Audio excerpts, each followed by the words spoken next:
Dans l'épisode précédent, nous avons répondu à la question « Est-ce que les mots sont les messagers de nos émotions ?» Les mots sont de vrais messagers de nos émotions. Nous pouvons tout à fait les analyser pour détecter nos émotions et celles des autres. Cette interjection d'expression peut exprimer de la contrariété ou de la surprise selon le contexte. Bonjour, bienvenue dans le 9e épisode de Keep in High Touch, la série de vidéos pédagogiques créée par Téléperformance Académie Tunisie et dédiée à l'intelligence émotionnelle dans le monde de la relation client. Dans les 4 derniers épisodes, nous avons vu comment décoder les émotions.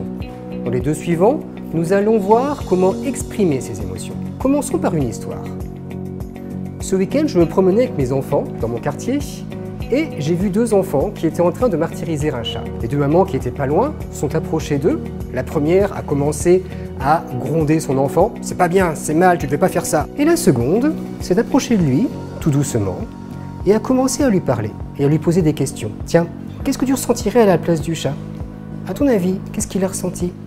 Et plus tard, qu'est-ce qui se passera pour lui quand il sera en relation avec les humains? » Je ne sais pas ce que vous en pensez sur l'efficacité des 2 méthodes, mais ce que j'ai vu, c'est que peu après, le premier garçon était en train de courir après d'autres chats, tandis que le second, après un moment de tristesse, s'est approché du premier chat pour lui partager son goûter. Merci à la maman pour cette leçon d'empathie, et ça nous vient à nous poser la question, l'empathie, est-ce que ça s'apprend?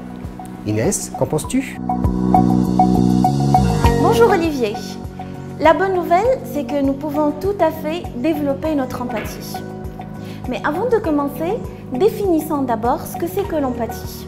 L'empathie, c'est la capacité à ressentir, et je dirais même à manifester, une émotion appropriée en réponse à celle exprimée par quelqu'un d'autre. Daniel Goleman parlait de radar social pour décrire cette capacité à se connecter à l'émotion et aux besoins de l'autre. Mais attention à ne pas la confondre avec la contagion émotionnelle. Parce que l'empathie, comme le dit Agnès Ledic, c'est tendre la main à celui qui est dans le trou, ce n'est pas sauter dedans pour l'aider à remonter. La clé de l'empathie, c'est d'être capable d'écouter, d'identifier et de comprendre le besoin de l'autre. Quand on parle de besoins psychologiques humains, nous pouvons citer plusieurs outils et plusieurs modèles. Nous pouvons parler de la pyramide de Maslow. Nous pouvons citer les schémas inappropriés de Jung.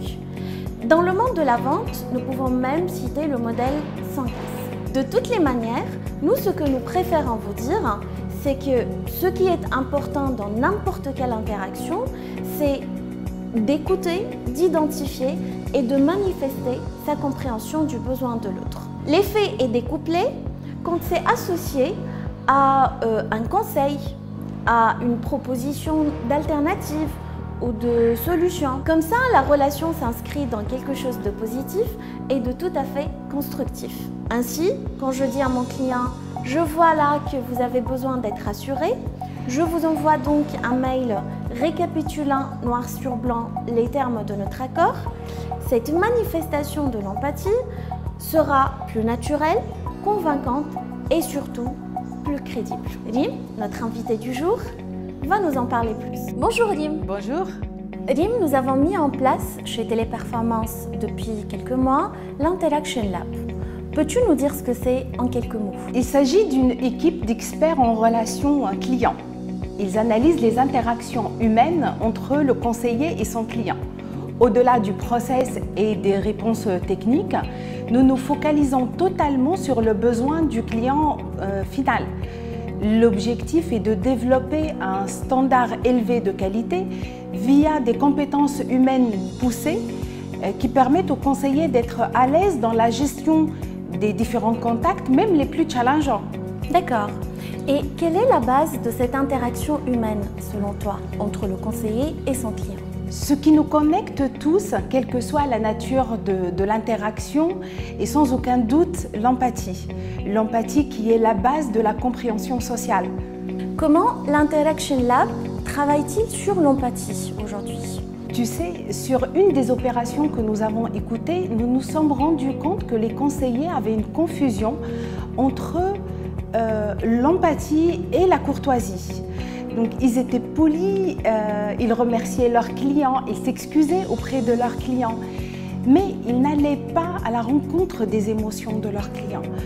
Nos préconisations visent à aider ces conseillers à avoir justement cette posture qui leur permet d'écouter, de comprendre et de faire évoluer la situation tout en régulant les émotions de leurs clients.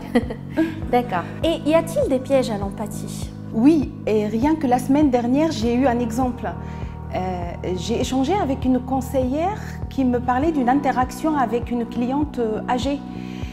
Et apprendre que la cliente était âgée, handicapée et seule a mis la conseillère dans le même état de tristesse que la cliente.